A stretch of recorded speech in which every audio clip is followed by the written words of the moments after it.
नमस्ते ओं गम गणपतये नमः स्वर्णलक्ष्मी नमस्ते अस्तु परब्रह्म स्वरूपिणी राज्यं देहि धनं देहि सर्वकामांच देहि मे స్వర్ణలక్ష్మి అమ్మవారు ప్రతి ఒక్కళ్ళకి చక్కగా బ్రహ్మ జ్ఞానాన్ని ఇవ్వాలని తద్వారా ప్రతి ఒక్కళ్ళు చక్కగా నవ్వుతూ హ్యాపీగా ప్రతి దాన్ని ఎంజాయ్ చేసే విధంగా ఉండాలని చెప్పేసి మనం అమ్మవారిని కోరుకుందాం. అంతేకాకుండా ప్రతి ఒక్కళ్ళకి చక్కగా రాజ్యం దేహి నాయకత్వ లక్షణాలని ఒక అధికారాన్ని పవర్ని అథారిటీని అమ్మవారు ఇవ్వాలని, అలానే ధనం దేహి ప్రతి ఒక్కళ్ళకి విపరీతమైన ధనం ఇవ్వాలని, ఎక్కడుంటే అక్కడ ధనం ఉండాలని, ఆఫీసుల్లోనూ బ్యాంకుల్లోనూ ఇళ్లల్లోనూ ధనం శుభ్రంగా నింపుకొని ఉండాలని చెప్పేసి, అంతేకాకుండా సర్వకామార్థ సిద్ధి అనుకున్న పనులన్నీ అనుకున్న విధంగా అమ్మవారి ఇమ్మీడియట్లుగా నెరవేర్చే విధంగా మన అందరినీ ఆశీర్వదించాలని, అందరూ చక్కగా ఉండాలని చెప్పేసి అమ్మవారికి నమస్కారం చేసుకుంటూ, దానికి ముందుగా గణపతిని మనకి ధనాకర్షణ శక్తిని ప్రతి ఒక్కరికి ఇవ్వాలని చెప్పేసి మనం కోరుకుందాం. ఈరోజు టాపిక్ మనం చూసుకుంటే గురువు మారుతూ ఉన్నారు. ఎప్పుడు మారుతూ ఉన్నారు? జూన్ 2వ తారీఖున గురువు మారుతూ ఉన్నారు. అయితే ఏంటి, నాకు లాభం ఏంటి, గురువు మారితే ఏంటి? గురువు వచ్చేటప్పటికి 5 రకాల 6 రకాల ముఖ్యమైన పనులు చేస్తూ ఉంటారు. గురువు చాలా రకాల పనులు చేస్తుంటారు. ముఖ్యమైనవి మన ఇండివిజువల్ లైఫ్లో మనకి ప్రభావం చూపించేది ఫస్ట్ వచ్చేటప్పటికి ధన సంపాదనలో ఐశ్వర్యం కావాలంటే గురువు యొక్క అనుగ్రహం మనకు ఉండాలి. రెండోది సంతానం, పిల్లలు చక్కగా ఉండాలి, వాళ్ళు చదువుకోవాలంటే గురువు యొక్క అనుగ్రహం మనకు ఉండాలి. తర్వాత మనకి జ్ఞానం, అద్భుతమైన జ్ఞానం మనకు ఉండాలి. ఓకే, మనం చేసేది మంచినా చెడునా దాని గురించి లోతైన అవగాహన ఉండాలి. మనం చదువుకున్న జ్ఞానం మనకు ఉపయోగపడాలంటే గురువు యొక్క కృప మనకు ఉండాలి. అంతేకాకుండా ధర్మచింతన, మనం ఫాలో అయ్యేది కరెక్ట్ మార్గంలో ఉన్నామా, లేదంటే సన్మార్గంలో ఉన్నామా, లేదంటే తెలవకుండా వేరే మార్గంలో ఉన్నామా, రాంగ్ గైడెన్స్లో ఉన్నామా, రాంగ్ ఇన్ఫ్లుయెన్స్తో ఉన్నామా, ఇలాంటి యొక్క అన్ని విషయాలు మనకి గురువు ద్వారానే తెలుస్తుంది. ధర్మచింతన అంటారు. అంతేకాకుండా దైవభక్తి, టీచింగ్, ఇలా రకరకాల విషయాల్లో బంగారం, జ్యువెలరీ మనకి ఎలా ఉంటుంది ఏంటి, ఇలా ముఖ్యమైన యొక్క అంశాలు ప్రతి ఒక్కళ్ళ జీవితంలో గురువు మారటం ద్వారా మనకు ప్రభావితం చేయబోతుంటుంది. ఇది అయితే ఈ గురువు మార్పులో ఇంకా 2-3 ముఖ్యమైన ఇంపార్టెంట్ పాయింట్లు తెలుసుకోవాలి. ఫస్ట్, గురువు మిథున రాశిలో నుంచి కర్కాటక రాశిలోకి మారుతూ ఉన్నారు. ప్రతి సంవత్సరం గురువు ఒక్క రాశిలో తిరుగుతూ ఉంటారు, సంచారం చేస్తూ ఉంటారు. మిథున రాశి సక్సెస్ఫుల్గా 1 ఇయర్ అంతా కంప్లీట్ చేసుకొని ఇప్పుడు వాళ్ళు కర్కాటక రాశిలోకి వెళ్తున్నారు. అయితే కర్కాటక రాశిలోకి 12 సంవత్సరాల తర్వాత వచ్చి ఉన్నారు కాబట్టి ఈ యొక్క కర్కాటక రాశిలో గురు సంచారం చాలా ముఖ్యమైనది. ఎందుకంటే కర్కాటక రాశిలో గురువు ఉచ్చ స్థానంలో ఉన్నారు.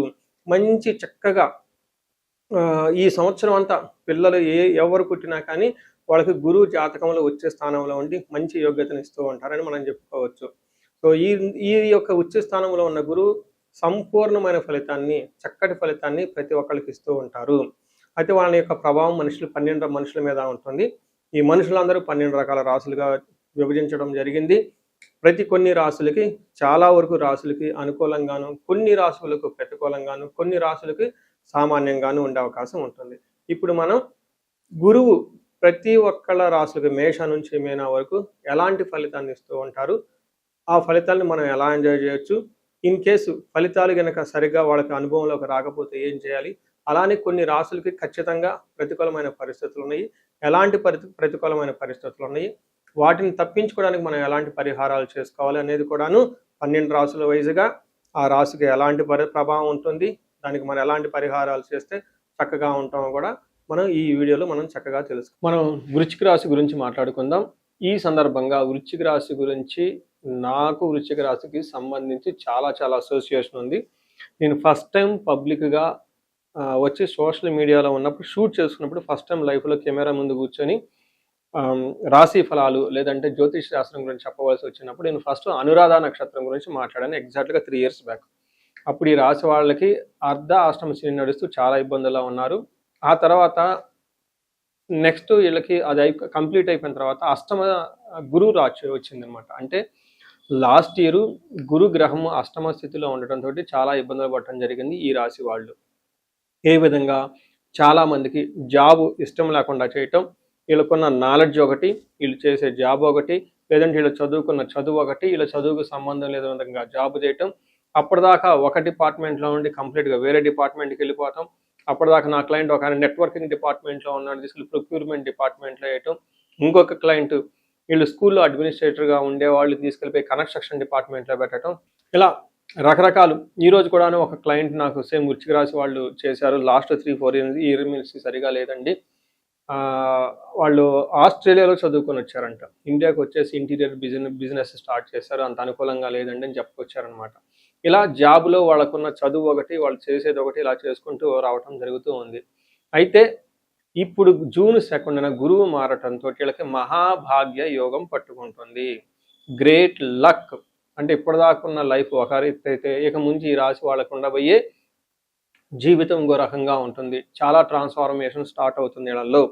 అందులో ఏ విధంగా మన మహర్షులు ఏం చెప్తారంటే అర్ధచ్చ ధనం ప్రకారంగా స్వకులాచారః అంటే మీ యొక్క కులం, మీ యొక్క వంశం సంబంధించిన చక్కగా కట్టుబాట్లను మీరు ధర్మాన్ని బద్ధంగా పాటిస్తూ ఉంటారు. గృహలాభం చక్కగా ఇల్లు కట్టుకునే అవకాశం ఉంటుంది. గృహలాభం చక్కగా ఇల్లు కట్టుకునే అవకాశం ఉంటుంది. గృహం అంతా చాలా చక్కగా ఉంటుంది. ఇల్లంతా బాగుంటుంది. సుఖ భోజనం మంచిగా చక్కగా భోజనం చేస్తూ 3 పూట్ల హాయిగా నిద్రపోయే టైం మీకు ఈ టైంలో ఉంటుంది. అంతేకాకుండా నిత్య స్త్రీ జన సంపర్క అని చెప్తారు. అంటే నిరంతరం స్త్రీలతో మాట్లాడుతూ వాళ్ళతో చక్కగా మంచి రిలేషన్షిప్స్ మెయింటైన్ చేస్తూ వాళ్ళ ద్వారా సపోర్ట్ తీసుకొని జీవితంలో ఉన్నతంగా ఎదిగే అవకాశం ఈ రాశి వాళ్ళకి ఎంతో ఉంటుంది. గురువు వీళ్ళకి చక్కగా మంచి అదృష్టాన్ని, లక్కుని, భాగ్యాన్ని తీసుకుని వస్తున్నారని గమనించాలి. సో వీళ్ళకి కార్యసిద్ధి ఉంటుంది. సర్వ సౌభాగ్యం. ఏదైనా కనుక పని అనుకుంటే ఖచ్చితంగా పని జరుగుతుంటుంది. సర్వము సౌభాగ్యం, సర్వము ఐశ్వర్యవంతంగా ఉంటుందని గమనించుకోవాలి. ఇది చాలా చాలా మంచి పొజిషన్ గురువుకి 9వ స్థానంలో ఉండటం. ఇంతే కాకుండా ముఖ్యంగా వీళ్ళకి హెల్త్ చాలా బాగుంటుంది. బ్రదర్స్ అన్నదమ్ముల నుంచి మంచి సపోర్ట్ వస్తుంది.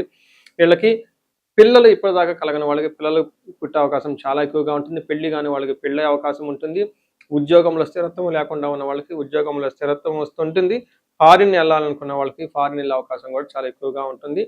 గురువు మారటం ద్వారా బాగా విశేషంగా లాభపడబోతున్న రాశుల్లో ఈ రాశి కూడా ఉంటుందని గమనించాలి.